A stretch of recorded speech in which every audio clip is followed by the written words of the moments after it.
welcome you. Good morning, everyone. This is such a great time of year. Don't you like the fall around here? Yeah, it's just great.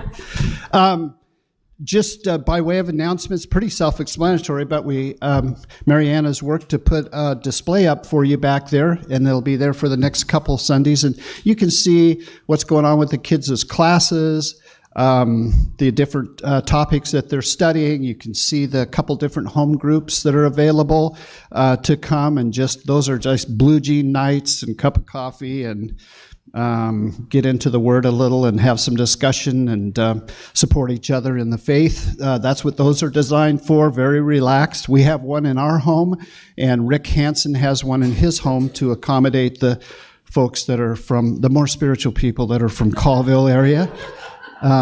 So the leftovers come to our house, and anyway, that's going on. There's Sally Gray will be leading a ladies group during the week. I think that's on Thursday morning around 10, I think. But it's all back there for you. Also, there's a sign up for anybody that would like to help, and it's only once a month for a couple hours that could help support the Mom's Life ministry. That's the ministry where there'll be moms will come, they leave their kids in our child care, and they just have a couple hours together where they fellowship.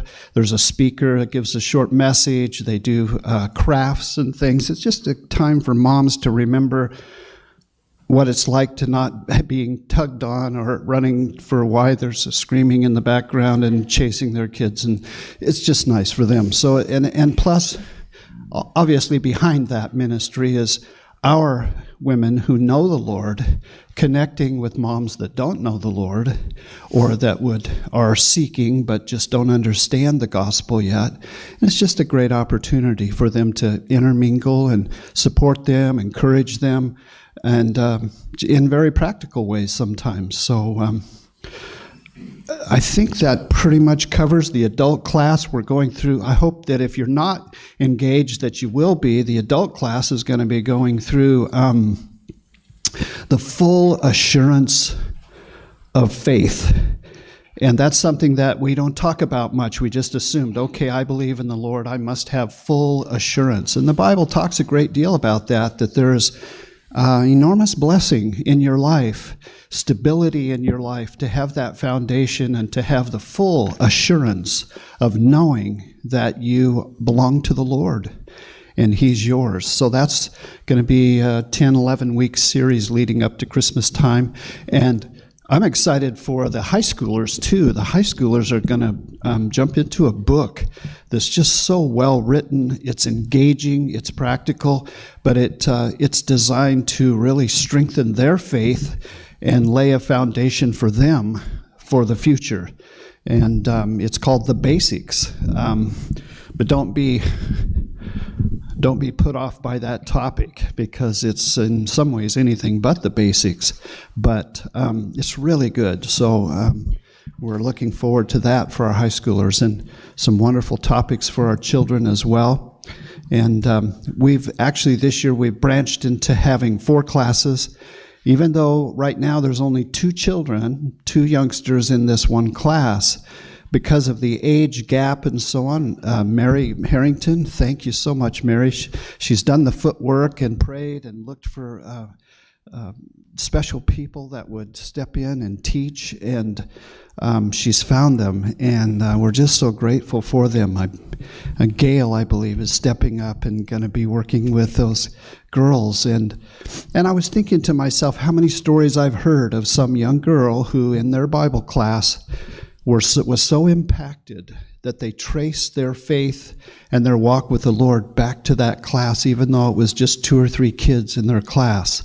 They went on from there, went to college, got their nursing degree, and the Lord called them into medical nursing missions, and they've served for years. And when you ask them about it, it traces right back to that little class and the impact that teacher had by sharing the Word with them at a young age. So every class is significant, whether there's just a few or more, because every one of us matter, right? Right. Well, I think that covers it, doesn't it, Kath? I think so. Did I miss anything? Except for Yes. next week. I guess next week, remember that it's a special Sunday. We're finishing our summer schedule. It'll be the last service that starts at 10. And next week, we'll have our worship service shorter. Kathy said, Tony, don't tell them that you're going to preach a shorter message, because you never do. But I'm going to step out in faith here, and we're going to have a shorter message, and we have a couple baptisms that will go out and circle the ramp around the pool that Rick Hansen, I think Dave Borders is helping him set up. So we'll have baptisms. Then we're going to have a luncheon. I think it's just a simple luncheon, if I remember right. I'm not sure what it is, Marianne, but it's all edible, right? Yeah, okay. So we're having kind of a luncheon, and the ladies always provide a nice meal for us. But then just some fun. We'll have the cornhole competition out in the yard. If any of you, have you seen those guys on TV do that? That's amazing. They've turned it into a national sport. Yeah, Mary? If I could have the Sunday school and junior church workers meet with me just right after church for about 15 minutes, that would be fabulous. Short message with Mary, Sunday school teachers and junior church workers to meet with Mary. I think just kind of get things finalized and laid out for what to expect and anything you might need for your classes. So I think we're geared up for that. We're also going to just have a celebration of finally just taking time to say, Lord, thank you for such a small country church, for you to allow us and provide